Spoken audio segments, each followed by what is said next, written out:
નમસ્તે ફ્રેન્ડ્સ, શરીરને સ્વસ્થ રાખવું છે, તેનાથી પણ વધારે માપમાં યોગ્ય વેટમાં રહેવું છે. જીમ જઈ શકાતું નથી, ચાલવું નથી, યોગ કરવો નથી.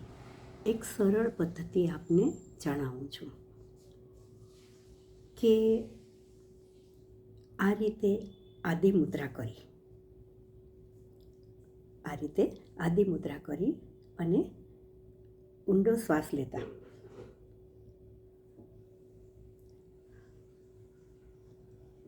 આ રીતે બંને હાથથી વારાફરતી શ્વાસ લેવાનો નાકથી અને છોડવાનો મોંથી. આ રીતે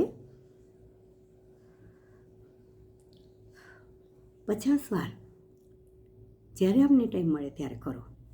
ત્યાર પછી પ્રાણ મુદ્રા, આ રીતે મુદ્રા કરી અને 5 મિનિટ શાંત ચિત્તે બેસી જાઓ. તેનાથી શું થાય છે તો કે શરીરના ઓર્ગન એક્ટિવેટ થાય છે, શરીર એલાઇનમેન્ટમાં આવે છે અને સાથે સાથે મેટાબોલિઝમ વધે છે. યોગ્ય ડાયટ સાથે આટલું કરવાથી આપનું શરીર હેલ્ધી રહે છે, વજન માપમાં રહે છે. સ્વસ્થ રહો એ જ શુભેચ્છા.